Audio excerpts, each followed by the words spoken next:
आदाब नाज़रीन, खबरनामे में आपका इस्तकबाल है। मैं हूं रेशमा आपके साथ। आइए नजर डालते हैं इस वक्त की हेडलाइंस पर।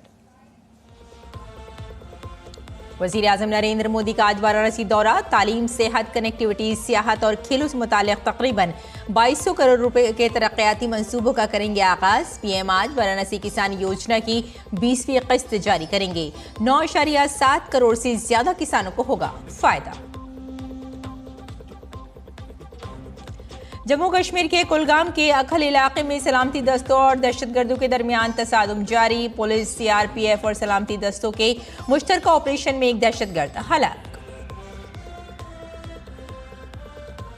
बेंगलुरु की खुसूसी अदालत में प्रज्वल रेवन्ना के लिए आज सजा का किया जाएगा ऐलान। जेडीएस के साबिक एमपी के खिलाफ इस्मत दरी के इल्जामात हुए साबित। अमेरिका और रूस के दरमियान कशीदगी में इजाफा। ट्रंप ने रूस के करीब एटमी आबदोज की तैनाती के अहकाम किए जारी। संगीन नताइज का सामना करने की दी warning. Under 17 world wrestling championship में भारतीय खवातीन पहलवानों ने अपनी ताकत का किया मुजाहरा। भारत 2 तिलाई, 3 चांदी और 1 कांसे के तमगे के साथ बना चैंपियन।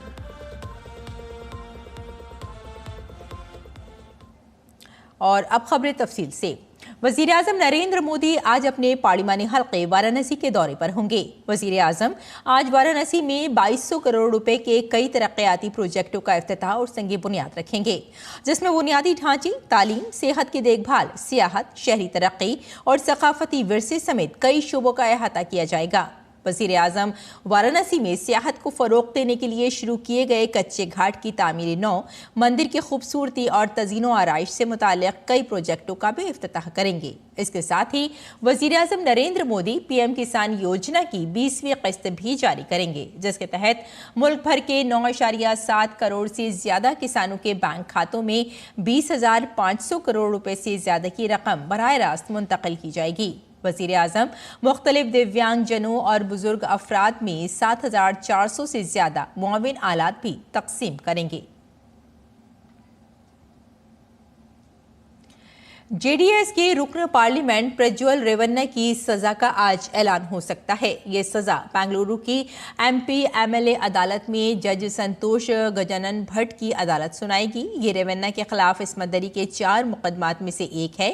दर हकीकत हासन जिले में रेवन्ना खानदान के कनिकाडा फार्म में हाउस में काम करने वाली घरेलू मुलाजिमा ने इल्जाम लगाया था कि प्रज्वल रेवन्ना ने उसकी इस्मत दरी की और इस हरकत को अपने मोबाइल फोन पर रिकॉर्ड भी किया। उसने ये धमकी भी दी कि अगर उसने इस बारे में किसी को बताया तो वो वीडियो लीक कर देगा। अदालत ने इस मामले में 26 शवाहिद की जांच की। 31 मई 2024 को बैरून मुल्क से बेंगलुरु वापसी पर रेवन्ना को पुलिस ने गिरफ्तार कर लिया और तब से वो सेंट्रल जेल में है। रेवन्ना की मुतादिद जमानत की दरख्वास्तें तमाम अदालतों ने मुस्तरद कर दी हैं। इस साल यौम आज़ादी के मौके पर एट होम प्रोग्राम का इनेकाद किया जाएगा। इसमें मशहूर cardiac surgeon doctor Devi Shetty और विवेक अग्रवाल को सदर जमहूरिया ने मदऊ किया है। डीडी न्यूज़ से बातचीत में दोनों शख्सियात ने इसे एक काबिल फ़ख्र लम्हा करार दिया है।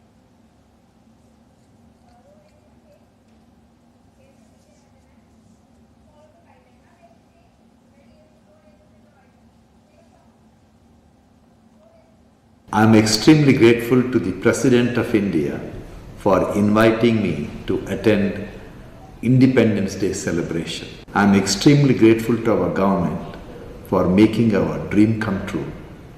And it is just the beginning and the best is yet to come.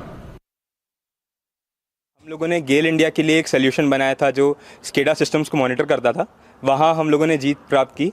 उसके बाद हम लोगों को प्रेसिडेंट ऑफ इंडिया के रिसेप्शन के लिए एक इनविटेशन मिला है, जिसके लिए मैं बहुत शुक्रगुजार हूं और मैं धन्यवाद करता हूं हमारी सरकार का इस प्रोग्राम को होस्ट करने के लिए और मुझे ये अपॉर्चुनिटी देने के लिए। और लेह के यांगचंद दावा को भी यौम आज़ादी के एट होम प्रोग्राम के लिए सदर जमहूरिया की जानिब से दावतनामा मौसूल हुआ। यांगचंद दावा ने दावत मिलने पर खुशी का इजहार किया।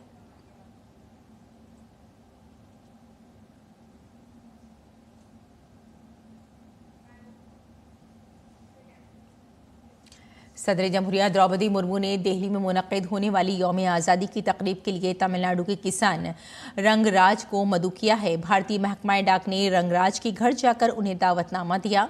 रंगराज ने दावतनामा मिलने पर खुशी का इजहार किया और सदर जमहूरिया का शुक्रिया अदा किया।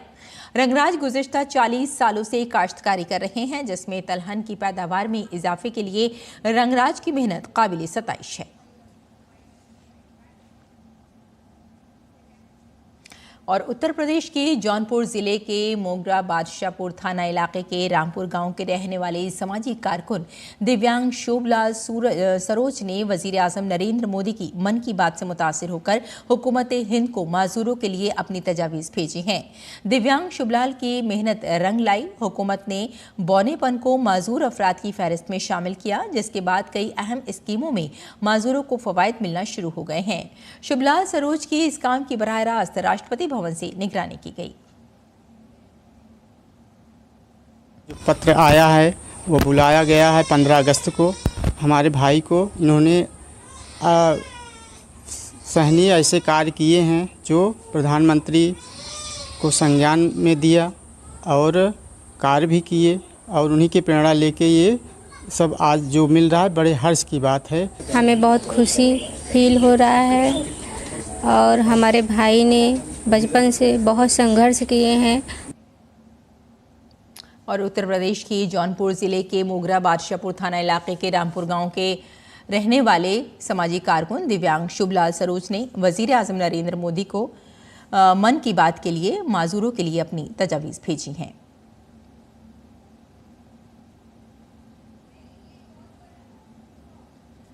तो शोभलाल सरोज ने मन की बात के लिए अपनी कुछ तजावीज़ भेजी और उसको कबूल कर लिया गया, और साथ ही बौनेपन को अब दिव्यांग जो जन हैं उसमें शामिल उन्हें कर दिया गया है।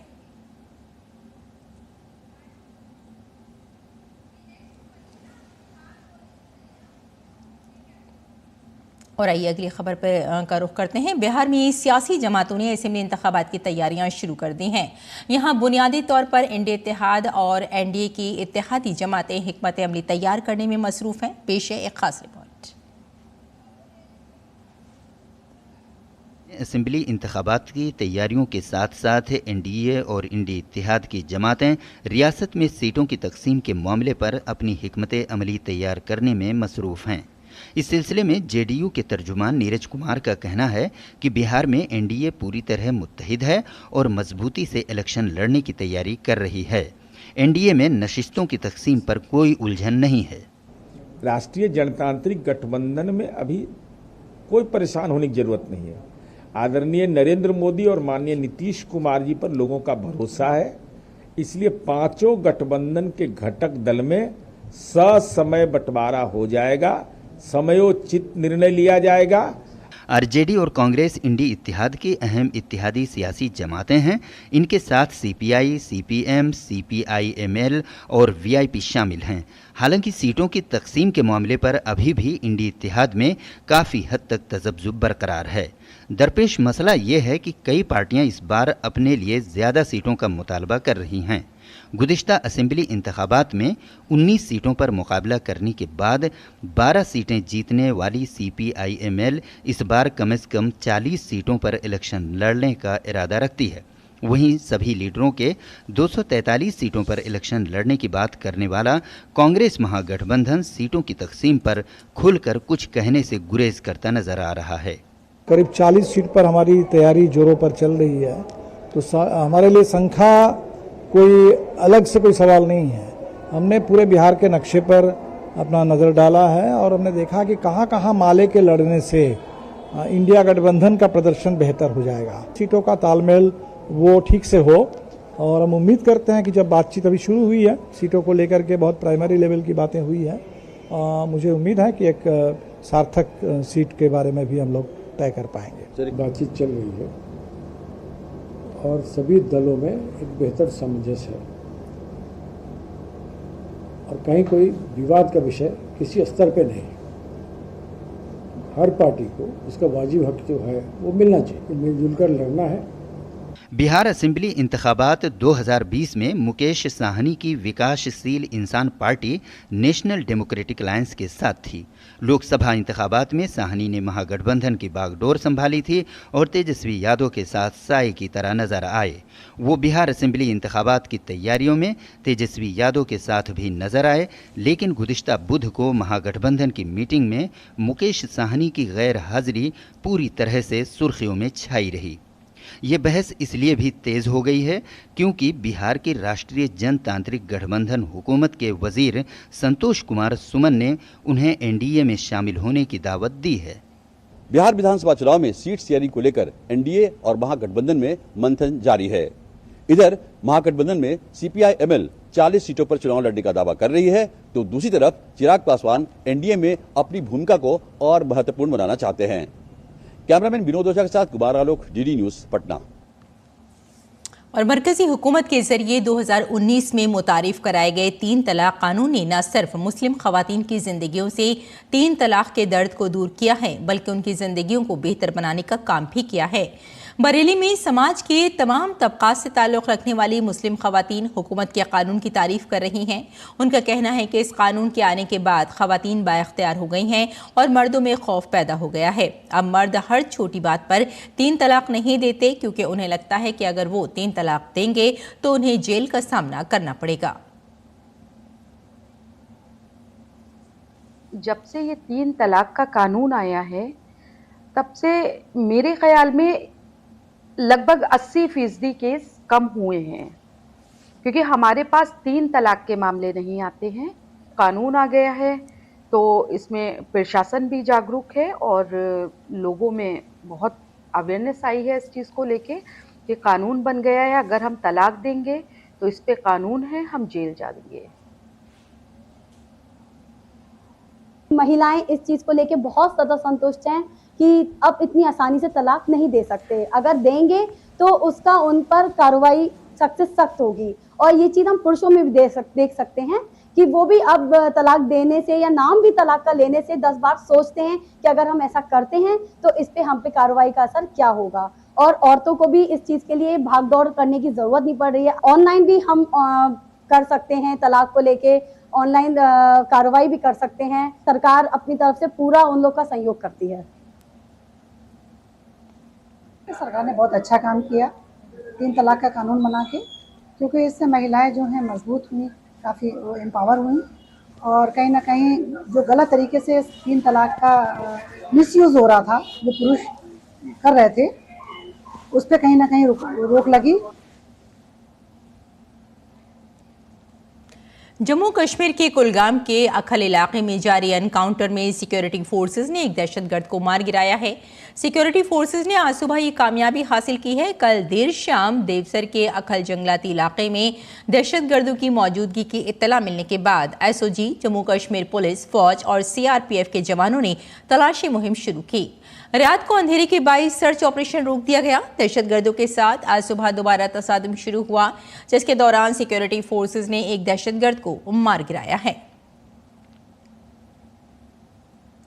जीएसटी की हुसूलियाबी जुलाई में बढ़कर 1.96 लाख करोड़ रुपए हो गई है, जो पिछले साल की इसी मुद्दत के मुकाबले में 7.5% ज्यादा है।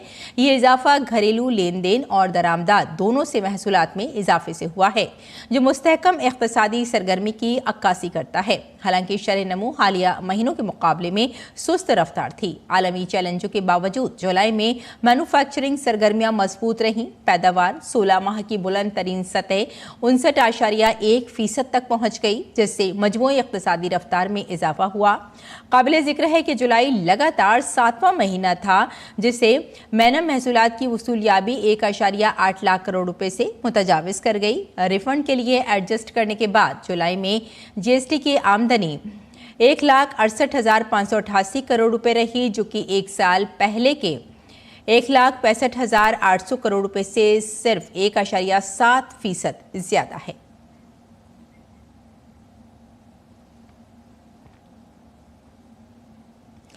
यौम आज़ादी की पेश नज़र भारतीय रेलवे ने 1 अगस्त से खुसूसी सफाई मुहिम शुरू की है। इस मुहिम के तहत 15 अगस्त तक मुल्क भर के रेलवे स्टेशनों, ट्रेनों, यार्ड और दफातर में खुसूसी सफाई की जाएगी। मुहिम का आगाज आज नई दिल्ली रेलवे स्टेशन से हुआ, जहां रेलवे बोर्ड के चेयरमैन और CEO ने खुद सफाई मुहिम में हिस्सा लिया और सफाई कारकुनों की हौसला अफजाई की। उन्होंने मुसाफिरों से भी अपील की कि वो स्वच्छ भारत मिशन में बढ़ चढ़कर हिस्सा लें और रेलवे के अहाते को साफ सुथरा रखने में पूरा ताउन करें। काबिल जिक्र है कि रेलवे की तरफ से तमाम जोन और डिवीजनों को रहनुमा खतूत जारी किए गए हैं ताकि ज़मीनी सतह पर इस मुहिम को मौसर तरीके से नाफिज किया जा सके। ये हमारी इंडिपेंडेंस डे सेलिब्रेशन 2025 की कड़ी में पहला आज दिन है। ये केवल इसके अतिरिक्त इन 15 दिनों में बहुत सारे स्वच्छता संबंधी अवेयरनेस, बहुत सारी ड्राइव्स की जाएगी और यह केवल 15 अगस्त तक ही सीमित नहीं है। इसके बाद हमें अक्टूबर माह तक स्पेशल ड्राइव चला के रखना है। और जम्मू कश्मीर के रियासी ज़िले में एक सड़क हादसे में रामनगर के sub divisional magistrate Rajendra Singh और उनके बेटे की मौत हो गई है, जबकि उनकी बीवी और बेटी समेत 6 अफराद शदीद जख्मी हो गए हैं।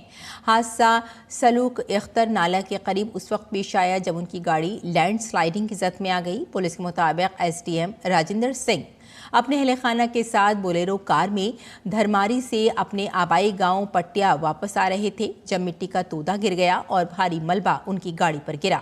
मुकामी अफराद और पुलिस की मदद से फौरी तौर पर रेस्क्यू ऑपरेशन शुरू किया गया और तमाम जख्मियों को करीबी अस्पताल में दाखिल कराया गया। मुकामी इंतजामिया ने अवाम से अपील की है कि वो पहाड़ी इलाकों में सफ़र के दौरान ज़्यादा एहतियात बरतें। लेफ्टिनेंट गवर्नर ने इस हादसे पर दुख का इजहार किया है। और नजरीन, आइए अब नजर डाल लेते हैं दिल्ली से शाये कुछ उर्दू अखबारात पर।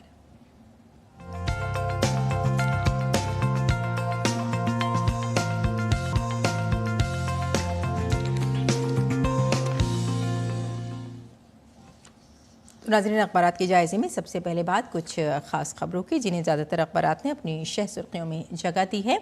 नायब सदर जमहूरिया के लिए इलेक्शन 9 सितंबर को। जी हाँ, हिंदुस्तान के नए नायब सदर के इंतखाब का अमल बाज़ाब्ता तौर पर शुरू हो चुका है। इलेक्शन कमीशन ऑफ इंडिया ने जुमे को इंतखाबी शेड्यूल जारी करते हुए ऐलान किया कि नायब सदर के ओहदे के लिए वोटिंग 9 सितंबर 2025 को कराई जाएगी। और साथ में आपको यहाँ ये भी बताते चलें कि कमीशन के मुताबिक इस इलेक्शन के लिए बाज़ाब्ता नोटिफिकेशन 7 अगस्त को जारी किया जाएगा। और आइए अब नजर डाल लेते हैं अगली सुर्खी पर। हिंदुस्तान पर 25% टैरिफ का इतलाक 1 हफ्ते के लिए मौखर। जी हां, ट्रंप का फैसला अब 7 अगस्त से होगा नाफिज। हिंदुस्तान ने नए अमरीकी टैरिफ और तबाहशुदा मईशत के तानों का मुंह तोड़ जवाब दिया है। और अब देख लेते हैं अगली सुर्खी। फिल्म उदयपुर फाइल्स की रिलीज पर पाबंदी बरकरार रहेगी। हाईकोर्ट ने मुकदमे को फिर रिवीजन अथॉरिटी के पास भेज दिया है। और अब एक और खबर पर नजर डाल लेते हैं। सदर द्रौपदी मुर्मू के हाथों होनहार तलबा गोल्ड मेडल से सरफराज किए गए हैं। जी हां, IIT ISM धनबाद की 45वीं कन्वोकेशन तकरीब में सदर द्रौपदी मुर्मू ने शिरकत की और होनहार तलबा को गोल्ड मेडल दिए। और अब एक ख़ास सुर्खी आप तक पहुंचा देते हैं। वज़ीर आज़म का काशी दौरा। आज वज़ीर आज़म अपने काशी दौरे पर रहेंगे। CCTV और ड्रोन कैमरों से निगरानी की जाएगी और कई तरक्याती प्रोजेक्टों का इफ्तिताह भी करेंगे। और गज़ा के लिए खुराक का हुसूल यकीनी बनाना चाहते हैं। अमरीकी एलची स्टीव विटकॉफ के मशरक़ी वस्ता के दौरे से कबल NBC न्यूज़ के साथ एक टेलीफोनिक गुफ्तगू में अमरीकी सदर का इजहार ख्याल।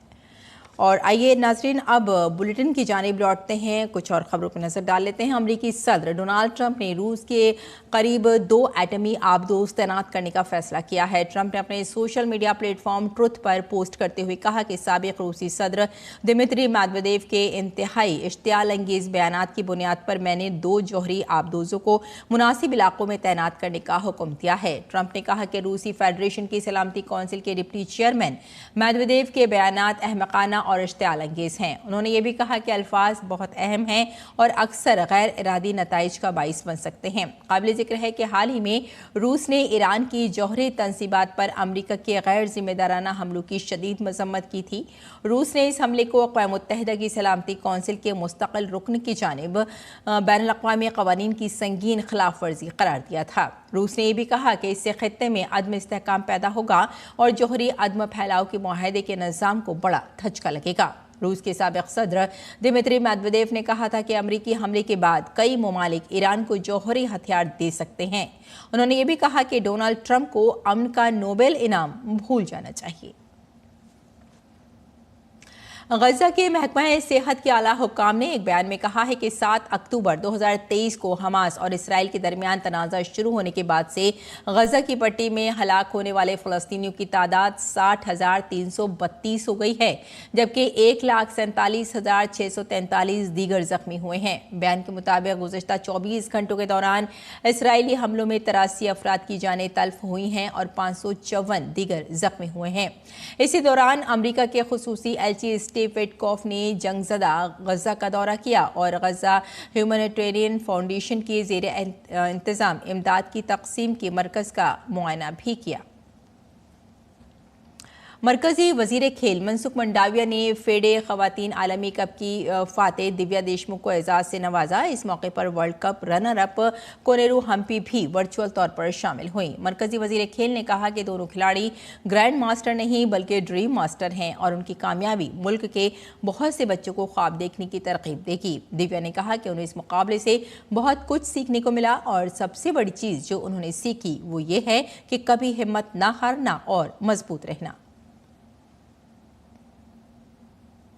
71वें नेशनल फिल्म अवार्ड का ऐलान कर दिया गया है। कई हफ्तों की जांच के बाद जूरी ने जुमे की शाम मरकजी वज़ीर इत्तलात और नशरियात अश्वनी वैष्णव और मरकजी वज़ीर एल मरुगन को अपनी हतमी रिपोर्ट पेश की। इसके बाद जूरी ने प्रेस कॉन्फ्रेंस की और अवार्ड जीतने वालों के नामों का ऐलान किया। बेहतरीन अदाकार का अवार्ड मुश्तरका तौर पर शाहरुख खान को फिल्म जवान और विक्रांत मैसी को 12वीं फेल के लिए दिया गया। रानी मुखर्जी को मिसेस चैटर्जी वर्सेस नॉर्वे के लिए बेहतरीन अदाकारा का अवार्ड दिया गया है। फीचर फिल्म जूरी के चेयरमैन आशुतोष गवारीकर ने कहा कि इस बार इंतखाब बहुत चैलेंजिंग था। हमारे साथ हैं Ashutosh Gowariker, chairperson feature film jury 71वें राष्ट्रीय फिल्म पुरस्कार।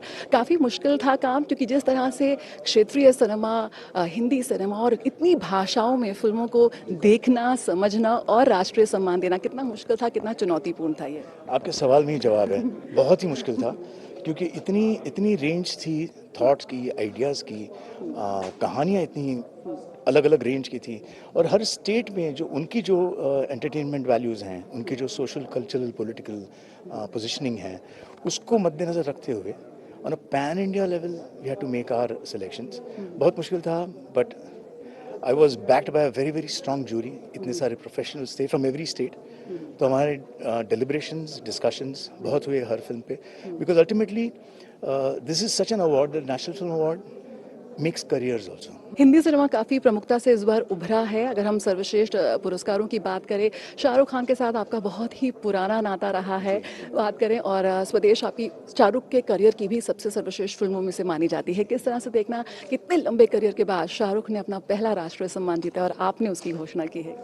आई एम वेरी फॉर्चुनेट कि ये हुआ, but yes it is true that इतने सालों में उसे नेशनल अवार्ड नहीं मिला था इतने लंबे करियर में। बट वो ऐसी बात है कि कभी कभी वो it's the whole, you know, every jury has its own brain and has its own way of selecting films. And ये साल शाहरुख के लिए 2023 बहुत ही महत्वपूर्ण रहा, बिकॉज इसकी 3 फिल्में थी एंड जवान obviously became a natural choice because उसने 2 किरदार निभाए हैं और हिस्ट्रियोनिक्स बहुत वाइड है उसमें। So it became very, unanimous for the jury that Shahrukh gets it this year. यकीनन एक बार फिर भारत की सर्वश्रेष्ठ फिल्में अंतर्राष्ट्रीय, जिस तरह से अंतर्राष्ट्रीय मंच पर धमाल मचा रही है, उसकी एक झलक कहीं ना कहीं इन राष्ट्रीय फिल्म पुरस्कारों में साफ नजर आती है। कैमरा पर्सन राजेश रिक्की के साथ जया सिन्हा, DD न्यूज़। और आपको बता दें कि एक बार फिर भारतीय खवातीन पहलवानों ने अंडर 17 वर्ल्ड रेसलिंग चैंपियनशिप में आलमी सतह पर अपना दबदबा दिखाया है।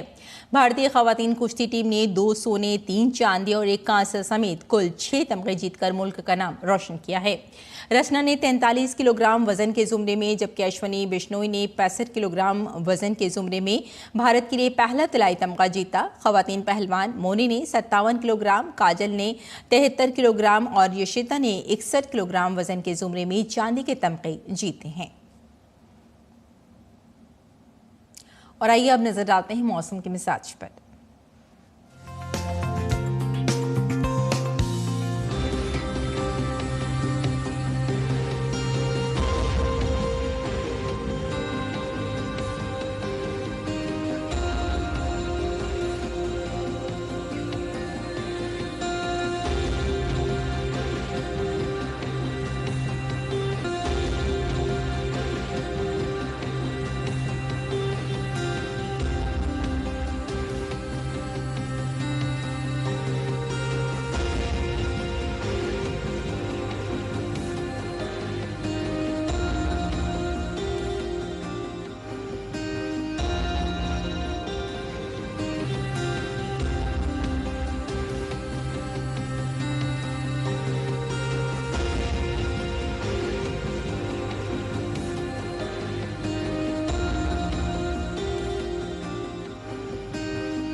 तो नाज़रीन, खबरनामे में फिलहाल इतना ही। इजाज़त दें। आदाब।